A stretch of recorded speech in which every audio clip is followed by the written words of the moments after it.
નમસ્કાર મિત્રો. સૌરાષ્ટ્રની ધરતી એટલે કે સંતો અને શુરાઓની ધરતી. આ ધરતી ઉપર ઘણી બધી એવી મહાન આત્માઓએ જન્મ લીધા છે, જેમણે પોતાની ભક્તિની શક્તિ દ્વારા ભગવાનને પણ પૃથ્વી ઉપર આવવા માટે મજબૂર કરી દીધા હતા. આજે આપણે વાત કરીશું એક એવા સંતની જે પરમાત્માની ભક્તિમાં એટલા લીન થઈ ગયા હતા કે એમણે પોતાની જાતને ભગવાનની દાસી માની લીધી હતી, જેમને લોકો સૌરાષ્ટ્રની મીરા પણ કહે છે. અને એમણે પોતે કહ્યું હતું કે પુરુષ પુરાણીમાં તો હું નર હતો, પણ અંતરમાં હતી નાર. આપણે વાત કરી રહ્યા છીએ ગોંડલની નજીક આવેલા ઘોઘાવદર ગામના સંત શિરોમણી દાસી જીવણ સાહેબની. એક સમાર પરિવારમાં જન્મ લેનારા અને જેલના બંધન તોડાવનારા, જેનો દંડ ભરવા સ્વયં શ્રી કૃષ્ણ આવે એવી અદ્ભુત છે આ દાસી જીવણ સાહેબની જીવન ગાથા. આજના વિડીયોમાં આપણે દર્શન કરીએ તેમના દિવ્ય જીવનના. વાત છે વિક્રમ સંવંત 1806ની ગોંડલ સ્ટેટના ઘોઘાવદર ગામની અંદર એક દિવ્ય બાળકનો જન્મ દિવાળીના પાવન પર્વે થયો. તેમના પિતાનું નામ હતું જગાભાઈ દાફડા અને માતાનું નામ હતું સામતબાઈ. તેઓ જ્ઞાતિએ સમાર હતા. બાળકનું નામ પાડવામાં આવ્યું જીવણદાસ. પિતા જગાભાઈ દાફડાનો વ્યવસાય હતો મરેલા ઢોરના ચામડા કેળવવાનો, પણ તેમના ઘરનું વાતાવરણ ખૂબ જ ભક્તિમય હતું. નાનપણથી જ જીવણદાસનું મન સંસારના કામોમાં ઓછું પણ ભક્તિ અને ભજનમાં વધારે લાગતું હતું. જીવણદાસના લગ્ન થયા અને તેમની પત્નીનું નામ હતું જાલુમા. તેમણે એક દીકરાને જન્મ આપ્યો, જેમનું નામ દેશળ રાખવામાં આવ્યું. સંસાર માંડ્યો હતો તો જવાબદારીઓ તો આવવાની જ, પણ જીવણ ભગતનો જીવ ક્યાંક ને ક્યાંક એક અલગ તત્વની શોધમાં હતો.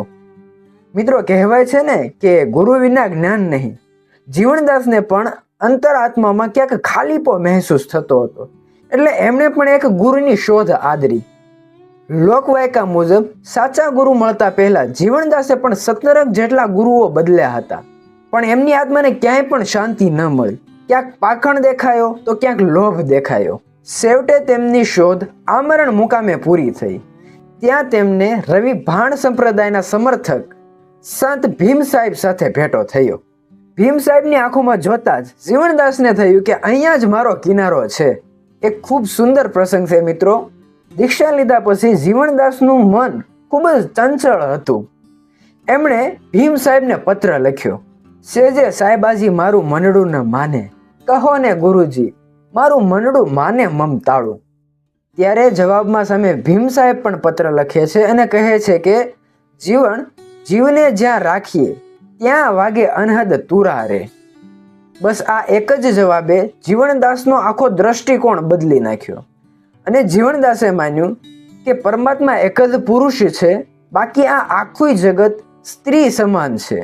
અને ત્યારથી જ જીવણદાસ મટીને તે બની ગયા દાસી જીવણ. દાસી જીવણના જીવનનો સૌથી પ્રસિદ્ધ પરચો એટલે ગોંડલ રાજ્યની જેલનો પ્રસંગ. તે સમયે ગોંડલ રાજ્યમાં કર એટલે કે ટેક્સ ભરવાનો નિયમ હતો. કોઈ કારણોસર દાસી જીવણ કર ભરી શકતા નથી, એટલા માટે સિપાહીઓ આવી અને દાસી જીવણને જેલમાં લઈ જાય છે.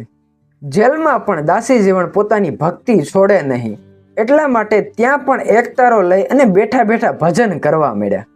કહેવાય છે કે ભક્તિની લાજ રાખવા માટે સ્વયં દ્વારકાધીશે એક સામાન્ય વાણિયાનું રૂપ ધારણ કરી અને ગોંડલની કચેરીમાં હાજરી આપવી પડી હતી. તેમણે જેલરના ટેબલ ઉપર જઈ અને દાસી જીવણનો કર ચૂકવ્યો. અને જ્યારે જેલરે પૂછ્યું કે કર કોણ ભરી ગયું, એ સમયે રજિસ્ટરમાં નામ બોલાય છે કે ત્રિકમ શેઠ આવી અને દાસી જીવણનો કર ચૂકવી ગયા. જ્યારે દાસી જીવણને છોડવામાં આવે છે અને જીવણદાસને ખબર પડે છે કે કોઈ ત્રિકમ શેઠ આવી અને એમનો દંડ ભરી ગયું છે, ત્યારે દાસી જીવણ છોધાર આંસુડે રડી પડે છે અને કહે છે કે હે નાથ, તારે શેઠ દ્વારકેથી એક સામાન્ય દાસી માટે ધક્કો ખાવો પડ્યો.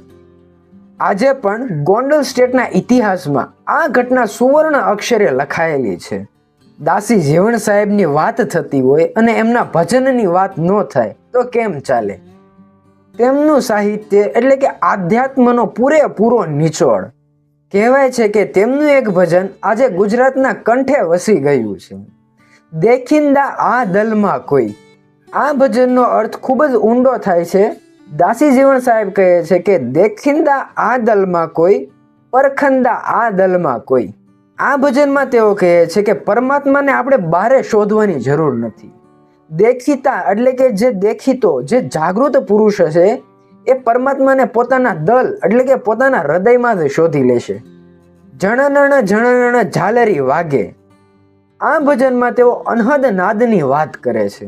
જ્યારે આપણો જીવ ધ્યાનની ઉચ્ચ કક્ષાએ પહોંચે છે અને ત્યારે જે બ્રહ્મનાદ સંભળાય છે એનું વર્ણન આ ભજન કરે છે.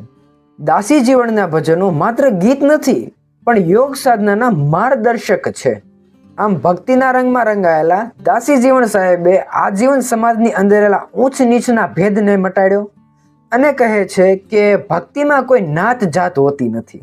વિક્રમ સંવંત 1881માં આ મહાન સંતે જીવતા સમાધિ લીધી હતી. ઘોઘાવદર ગામની અંદર તેમની જગ્યા આવેલી છે અને તેમને દાસી જીવન સાહેબની જગ્યા તરીકે ઓળખવામાં આવે છે. હજારો શ્રદ્ધાળુઓ ત્યાં જઈ અને દાસી જીવનના દર્શન કરી પોતાની જાતને ધન્યતા અનુભવે છે.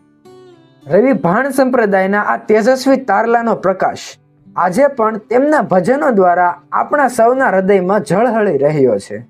મિત્રો, આ હતી ગાથા સંત દાસી જીવનની. તમને આ વિડીયો કેવો લાગ્યો કોમેન્ટમાં જરૂર જણાવો. અને હા, જો તમને કોઈ દાસી જીવનના બીજા અન્ય પ્રસંગો અને ભજનોનું નામ આવડતા હોય તો એ પણ તમે કોમેન્ટમાં મેન્શન કરો. અમારી ચેનલ ચિંતન યાત્રાને સબસ્ક્રાઇબ કરો અને ફરી મળીશું એક નવા વિડીયોની અંદર એક નવા સંતની જીવન ચરિત્રની ગાથા સાંભળતા. ત્યાં સુધી મિત્રો, જય દાસી જીવન.